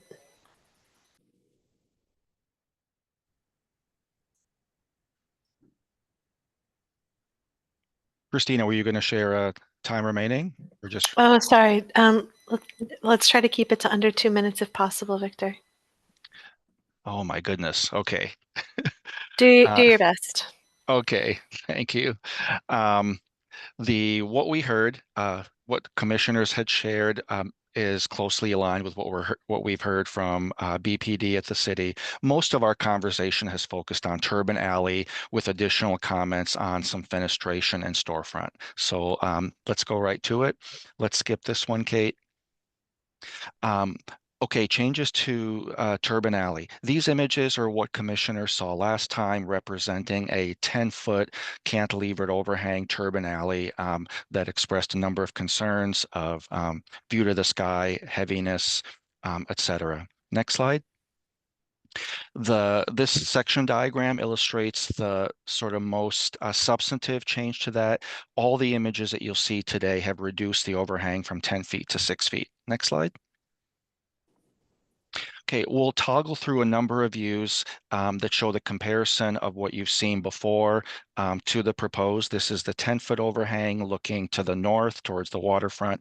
This is now the 6-foot overhang. We've also added some architectural detail in the form of an artistic light feature, wall murals, and now can see a view of the sky, Block D, as well as some of the historic artifacts at the waterfront. Next slide. In addition to the overhang, there was discussion about animating the alley experience. So we've studied a couple of options of projecting elements from the building. This one is more repetitive and 3 stories tall. The next one is a more randomly spaced series of glass crystals. Next. Now we're looking the other direction. Again, this is the 10-foot overhang standing at Thomas Edison Way looking south. The next slide shows the reduction to the 6 feet with breaking up that opaque facade of service areas with some artwork, murals, and interpretive facades. Next slide. And we'll show you the other direction of the 2 projecting prism options. This is the one that was more regular, and then the randomized the randomized all glassy options here. Next. Okay, Colin. I can fly through this. Really just to say on Turbine Alley, you've seen this program diagram before, but putting it in context of kind of the full site coming down to the waterfront with all those preserved elements. East side, East First Gateway, that side being much more what we're seeing is flexible for seasonal programming. North side down towards the water, dining room, F&B spill out. Next slide. Plan that you saw last time.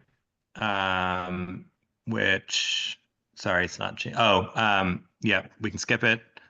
Plan you saw last time with planters and movables. What we've shifted to now is the idea that all of these benches and planters are aggregated units of movable benches and planters such that it could facilitate flexible program. Next slide shows a few different ideas of different programming, which we could come back and speak to. Next slide. Just a couple of views. So this is illustrating the idea that there could be an art event happening. Next slide. We can just kind of fly through these and come back to them if we would like. My internet's unstable, so maybe once we get to the end of the views, Victor, you can just hop back in. Sure. So this really is in the form of cleanup, Christina, a couple other issues that were topics of discussion. This is the massing that we have now, which I think everybody has seen. Next. The floor plan is just here for reference. It has not changed. Next. There was discussion of three facade elements. Color, you can see the colors on the left are warmer, lighter, and there's less of a stark contrast between the elements. We'll show you a quick view of the storefront and south podium glazing. There was concern about the three-story openings that you see on the left-hand side. That has been revised to single-story openings that relate better to both the industrial building and four-story resi buildings to the south.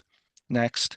We just have a couple slides on storefront. The storefront was described as fairly static, needing to be a little bit more animated. We've since introduced a hierarchy of verticals that differ in size and materiality. And this is the sort of last view looking along East First Street, where you see different base sizes subdivided. The last thing, I think previously we were also being hurt by just the representation. Okay, Colin? So yeah, East First Street frontage, layered planting helps take up grade between the sidewalk and storefront entry on the left-hand side, and is aligned with and reinforces the view to that really amazing arcade through Turbine Hall 3 and the entrance to Turbine Alley. Yeah, Christina, we have an animation tied to this, but we know we're really low on time. There's about like 3 minutes left. So do we want to grab comments, or you want to see the, like, how do we want to do this? Christina, I'd love to give Bill time before he has to leave at 6:55, but if the animation is just a couple of minutes, I think it would be really useful to see it and tie this all together. Bill, does that work okay for you? Yes. Okay, great. Let's roll it, Kate. I think it's 3 minutes long. You know, we're starting here on the northern edge of the site, and we're just going to walk southward along Summer Street. There'll be a couple times we turn our head, like here, to see some of the historic artifacts and the multiplicity of spaces along the waterfront. And I'll just let it run for a little bit here as we walk past Block D. We're going to pass Block D's entry and the base of Block D that was reviewed in Phase 1.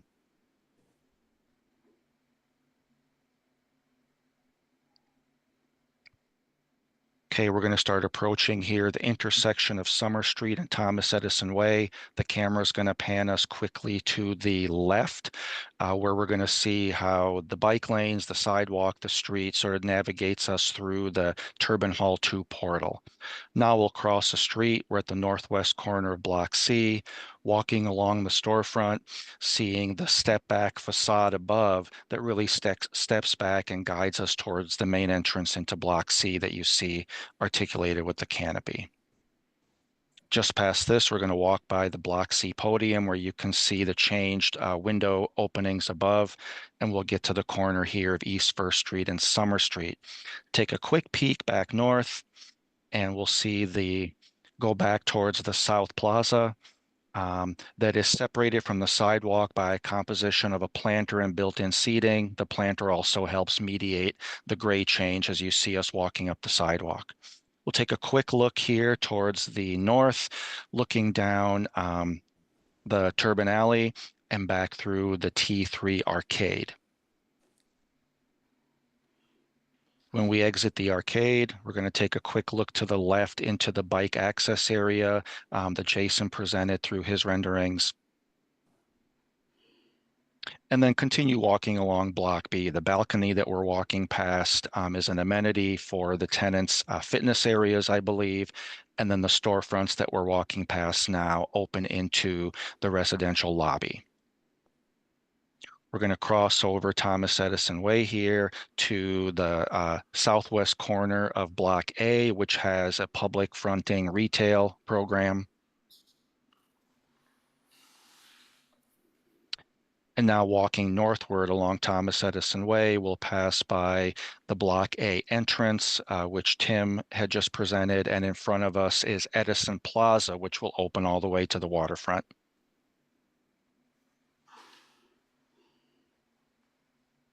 Crossing over Thomas Edison Way, we're now seeing the corners of the buildings that touch that sort of central area, each of which have a public fronting retail program to activate that part of the site. As we walk towards the west here, this just takes a quick peek into the service area because that was a topic of conversation. And again, Jason had covered that in his presentation. We're going to go through the portal. We're going to look south along Turbine Alley, and the video will stop there. Thank you. Thank you. That was incredible. Well, this has been a nice long process, and I just wanted to thank this team for being so responsive to the comments along the way. I know that we've captured you in some of these 2+ hour sessions over the last few months, and appreciate the conversation that we've had. Bill, we have you for another 10 or 15 minutes. So can I give you the floor first? Okay, I'll talk first, but I don't need to take up all that time. Let me just back up since we're in a retrospective mood here. When this project was first presented to us quite a long time ago, I was incredibly excited about lots of aspects of it. I actually thought Building D, even as it evolved in different ways, continued to be of interest.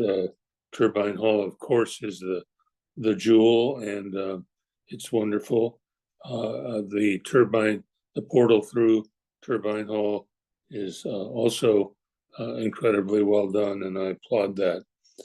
Let me add just from today the reaction to Building E's ground floor condition, which is vastly improved, and I applaud what you've done there.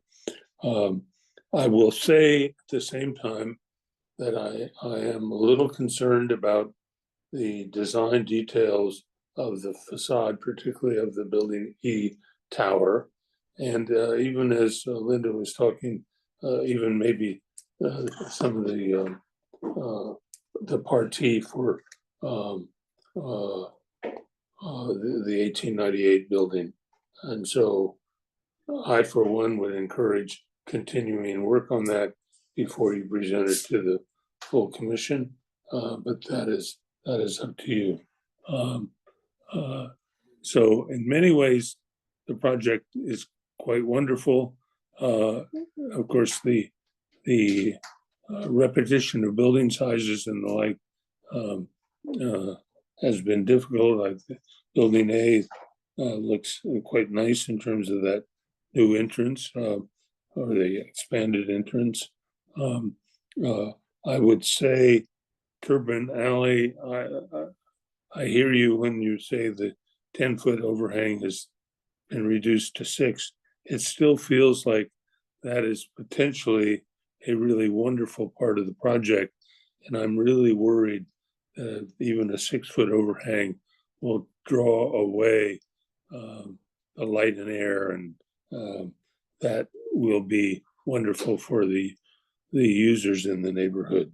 So you can hear there, in summary, there are aspects of this project which I think has continued to be very strong from the very beginning. I think landscape elements are among those also, and offer something exciting. At the same time, there are certain aspects that if the developer can bring them about, might move this project into something that is really an addition to the city. That's my summary. Thanks, Bill.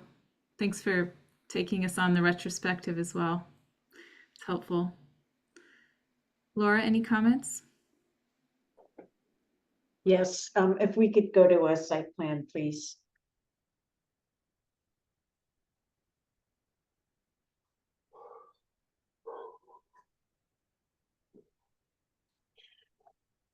One of the things that has always concerned me a little bit, because there are so many smaller spaces which are good for social spaces, but I'm wondering about the relief in here and whether or not all of these paths need to come together the way that they have, or whether or not they can be arranged so that there are more eccentric spaces. They feel very similar in size, and I'm not sure I'm not sure how to do that. And I understand that we're connecting entrances and, also having views out.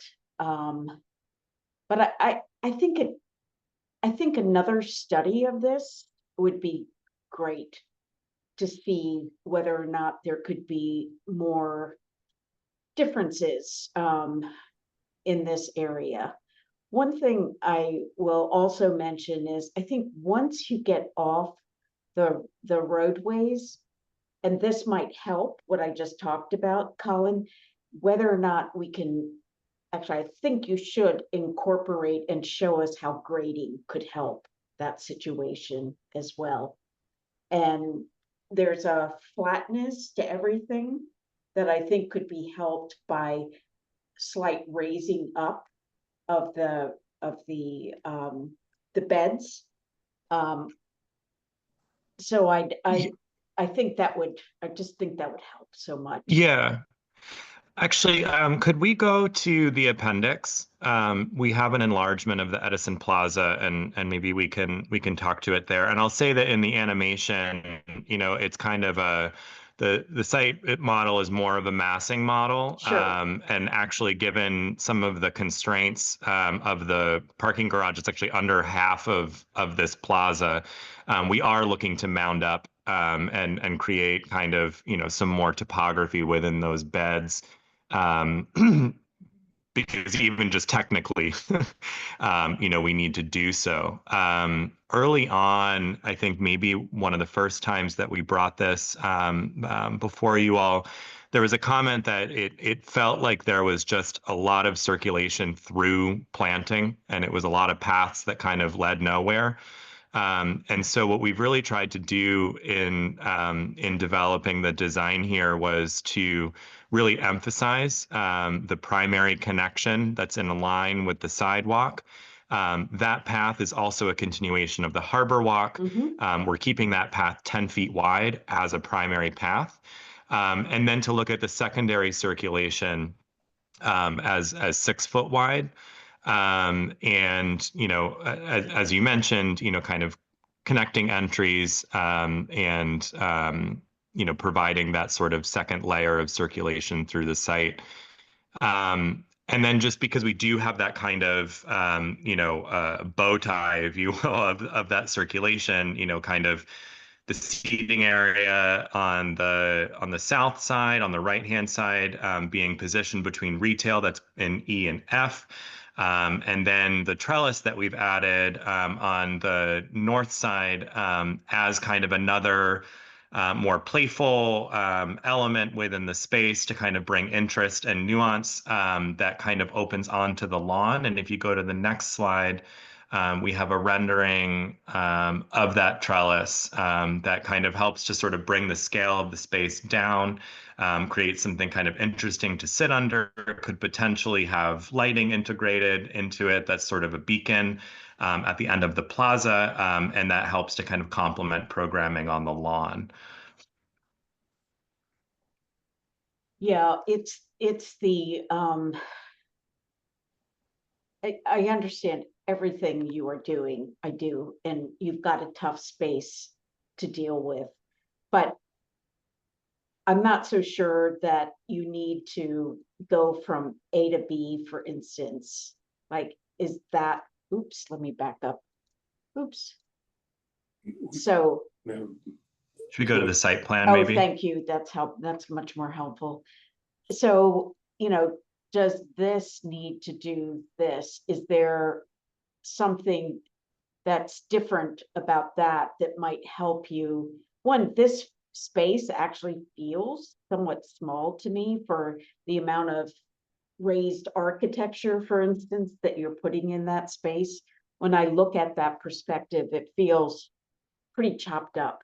And so all I'm looking for is a way to kind of give some breathing space to the paved areas so that the axis of the paved areas stay strong, but the spaces that come off of that kind of give some relief to the linearity of those, so that you started to do it here. You started to do it here, but are these, for instance, like just having this feels like it starts to take away from the linearity of this, because it's implied anyway. Like, you don't have to trace every edge of it. I think it's still there just based upon the apertures that you have as you move down this space. So it's these kind of spaces feel really hemmed into me, and I'm not sure that they feel welcoming to the public just yet. Like, is there a way? You've got this open space, but is there a way, for instance, for this to be more connected? And it's about like moving the spaces. Go ahead, Colin. Yeah, no, I mean, it certainly could open up. I think that was actually, it had been a bit more open when we showed it the first time, but we just felt like there was quite a bit of hardscape, and that particularly given the scale of the buildings to either side of the space, that creating something that could be a little bit more enveloped in planting might be welcome respite. But it's certainly there's a way that could open up a bit more, connect more to Block F. We just really also are trying to kind of walk a fine line here of this feeling like a space and feeling public, rather than just really being about building frontage. So I think that's also kind of part of why we were looking at kind of enclosing that space a little bit more to the southern end on the right there. Yep. Totally hear you also on the planting. That was just an idea of over by the trellis. That was just an idea of trying to reinforce the primary path. But to your point, it's readily apparent. So some of that division, certainly, it's not needed from a grading standpoint. We could, certainly open things up a little bit more. Yeah, and Laura, I'm just going to pause us if we can, because I know we lose Bill in just a minute, and then we'll have you continue. But Bill and Laura, do you feel comfortable having the proponent? We've got lots of different team members here. continue to work with the BPD on these changes that we've talked about, including the building E facade treatment, some of these open space changes and improvements, and have our next meeting with the full commission, knowing we'll have to have, you know, a handful of weeks in between now and then. Yes, I do. Bill, what's your thought? Do you feel comfortable with that way Oh, forward? I'm a little uncomfortable with that because I think some of the things you and David raised earlier this evening are worth dealing with. But, you know, we're only 4 members out of a 14-member commission. So I don't want to hold up progress on what is a really important project for the city. So Okay. we're between a rock and a hard place at the moment.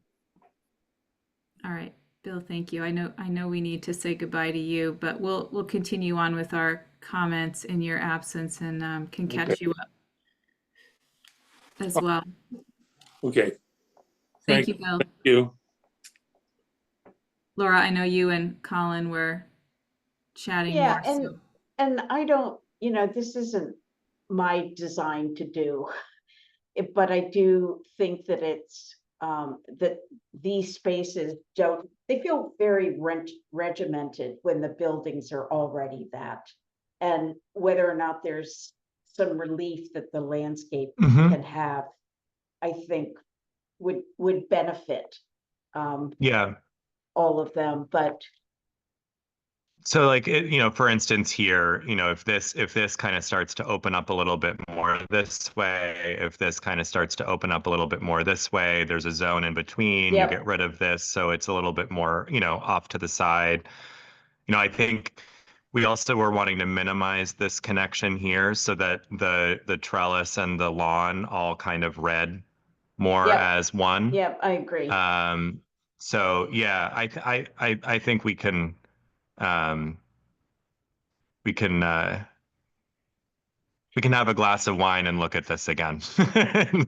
Loosen it up a little bit. Yeah, and it's I think that the dials that have to be turned are relatively isolated, meaning that it's not about it's just about turning the dials on what you already have, Colin. Really. Okay. Yeah. No, I think then, this will be really nice. And then topography, right, on Yeah. top of it. And, Yep. you know, it's like that old Olmsted thing where you can kind of hide the walks by, you know, pulling Yeah. up the grade a little bit so that as you're walking through the space, it feels much more contiguous. The green is kind of connected together. Mm-hmm.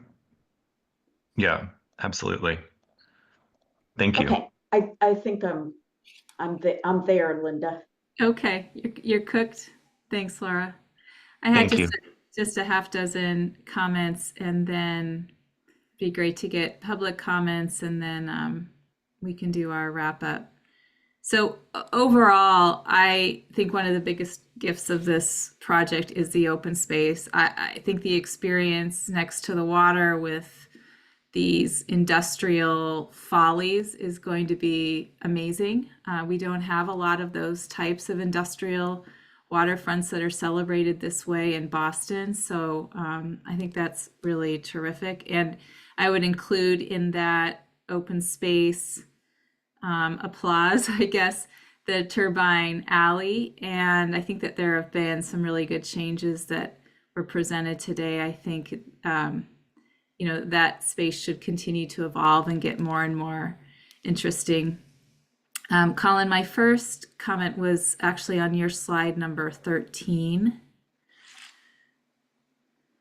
And I appreciated this kind of etymology of paving. And my comment here was Boston's a cold and gray place for a lot of months of the year. And so I look at the kind of largest swath, which is that coral color. And I'm like, I wish it were that coral color and not gray on gray on gray. and understanding that that precast concrete paver is just an emblem. We don't really know what it'll look like, but I really encourage you to be thinking about warm materials Yes. on the surface, because they go a long way into brightening up what's otherwise kind of gray 8 months here. Yeah, that's absolutely our intent. It's a bad image. Okay, great. But we do really want to introduce, because all the sidewalks are city standard concrete that's gray, we've got the asphalt roads. So we really are looking to kind of vary size and texture and certainly introduce warmth into that. So thank you. Yeah. Yeah, I mean, I think there could be something simple but elegant but warm.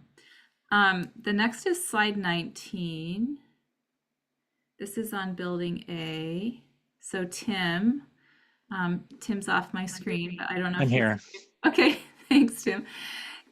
So I really, really like the change of materials, and I really like the fact that the updated design has that cornice expression.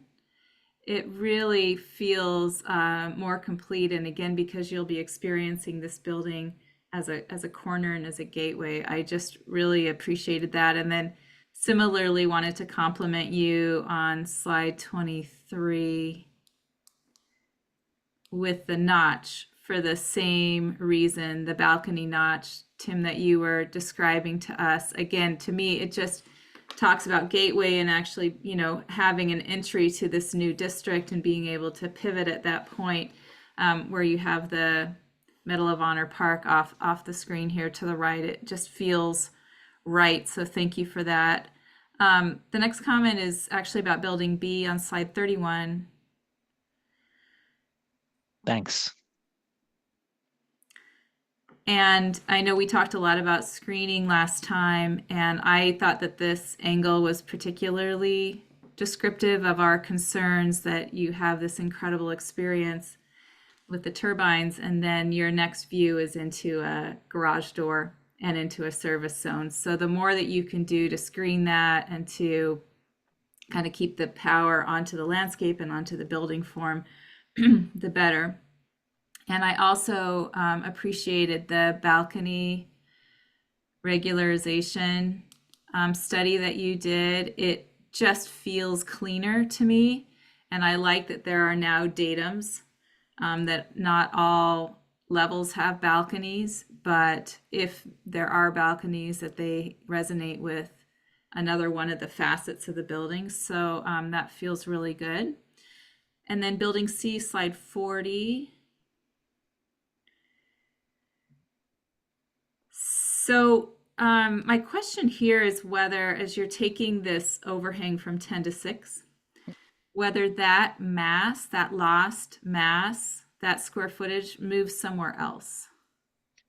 Yeah, so it's divided into what we called a game of inches. There was Commissioner Eastley a net loss, Okay. and then there were two adds. The south podium along Summer Street moved 1 foot closer to Summer Street. The south podium parallel to East First Street moved 2 feet to the south, which allowed us to recapture, I think, about 50% of the area lost in the overhang that was cut back. So 1 foot pushed out on Summer, 2 feet pushed to the south on East First, and then there is some loss as well.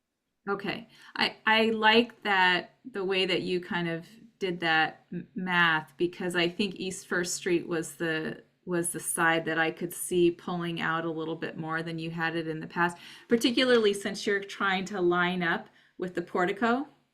And so bringing the building out to the street, I think will actually help that. All right, well, thank you for that. And then on slide 47. And Linda, just so you know, I sort of forgot to add my comments to this. So after you're done, I'd love to come back to this. Okay. All right, we're on slide 47. So you've given us a couple of options here, and I will just throw my vote behind this one. I like the regularized one. I think it adds interest, but also allows the ground plane and the historic building to shine a little bit. And then on slide 60,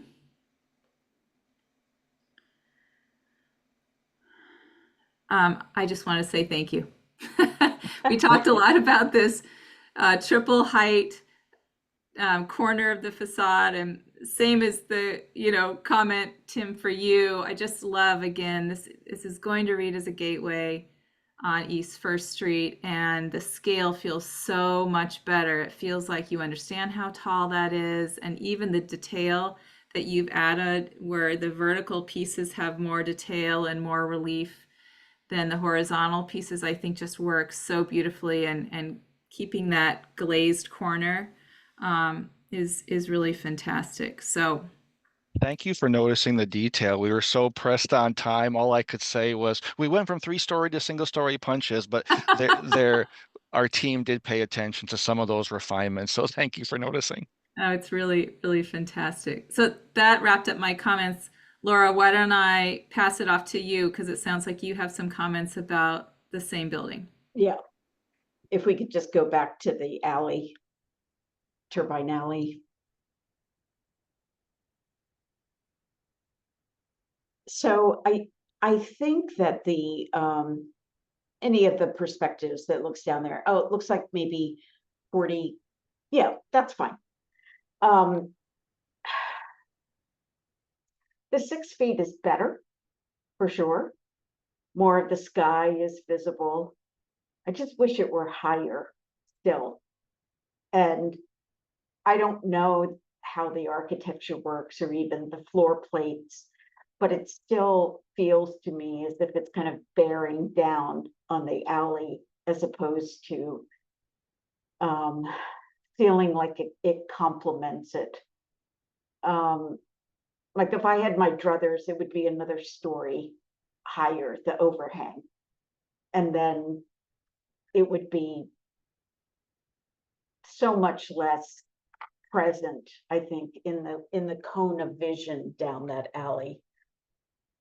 So I'll leave it at that. But Colin, can you really move those planters? Yes, Okay, you can. tell me how. Those are your street. magic. That's a Street Life product, and they are movable by pallet jack. And yes, Can you actually you're not gonna drag them around yourself. No, of course not. But Is yes, it that they have limited depth of soil? Is that it? Like there's foam They're- below them, or well, when they're loaded, they're heavy. They get up to, Yeah. I think the larger ones are about 5,000 pounds. The upper limit of a manual pallet jack, I think, was close to that. An electrical one can go higher. well, let me ask But they you have the something. little, things in the bottom to Yeah, lift them up yeah. and move them Yeah, around. like Yep. pallets. But can a Yep. piece of machinery get in there to all of those? Like, is A there? pallet jack, yeah. It's not a like a Bobcat kind of, forklift. It's just like a manual or electric, person or two people roll it in kind of pallet jack. I mean, it's not, you're What? not, it's going to be an effort to move them around. You're going to plan on, your setup, but yeah, Is it worth it? there's lots of small ones. Yeah. What was that? Is it worth it To move? In what way? Move, To just to not have move any of them? around? No. You need them. You absolutely need them. What I'm wondering is really, like, why not just find a place for them and make it the best that it can be, as opposed to depending upon movement of Yeah. these over time.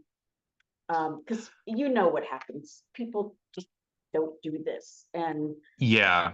so I If you just put it out there that, Sure. Maybe, Well, Colin, if you I'd want to love. pull something up, sorry to interrupt, but I wanted to. Yeah, sorry, go ahead. And from the owner's perspective, Commissioner, because I think it's important maybe as we talk about the programming here for you to please. understand that that we have a vision for this area that's different than the Turbine Alley component that's between Block C and Turbine Hall 1, which are both envisioned to have like significant F&B components in them, and kind of like there's more of a fixed condition there where there's sort of natural like dining level spill out.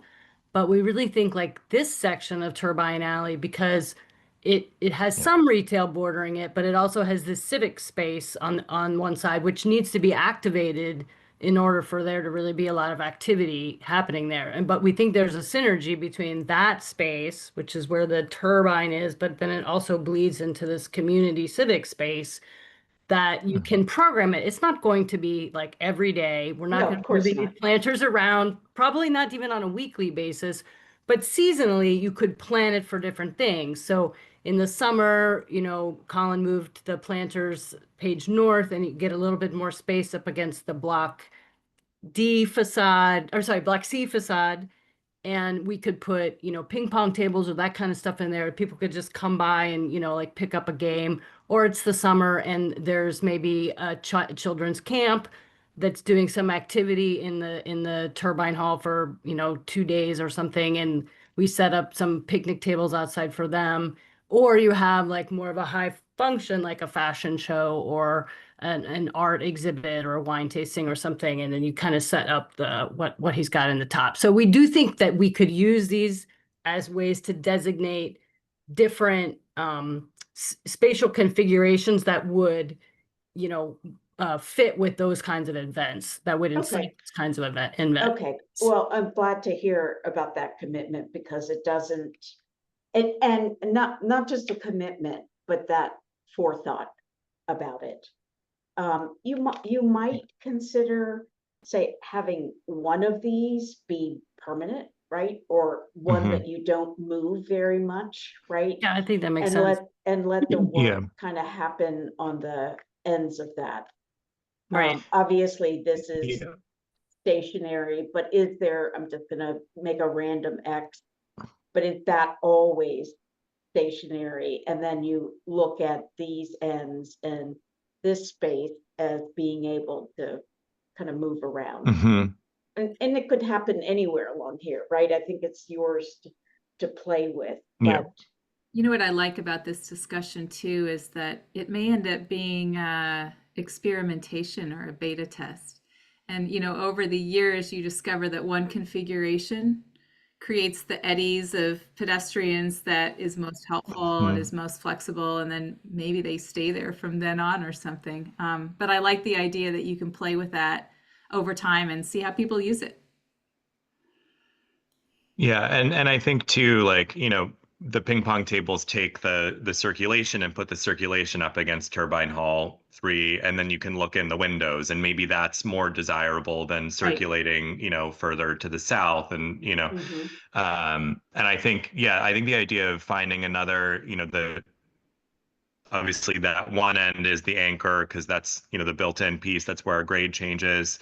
I think we did like what we have that you can see in one of the views. You know, I think there's a bit of wall. Can you go to the one that's looking from Turbine Alley or from Thomas Edison Way? And yeah, that slide 56. I think as we were looking at different configurations, there was something kind of nice about the planter and bench at the end there up against the turbine hall, you know, as kind of like as a point of entry, you know, between the windows there. So it's not really blocking a view. But yeah, I mean, I think we can look at, you know, another spot that might make sense to be fixed. I don't know what your thoughts are on that, maybe being one of them. But that was something that we had kind of liked in looking at some of the configurations. Yeah, and I like that too. I think it's nice to have that anchor. There's one other thing I was going to say. Laura, while you're thinking of that, we could jump to public comment and then if that comment comes back to you, we'll reopen the floor. Christina, I see that we still have a very robust number of people in this meeting, but it may be team members. Is there any public comment? At this time, we'd like to invite any members of the public in attendance who may wish to contribute public testimony to raise your digital hand, and I'll call on you. If you're calling in by phone, dial *9 to activate the raised hand function and *6 to mute and unmute yourself. Please state your name and any relevant project affiliation information, and please keep your comments to 2 minutes.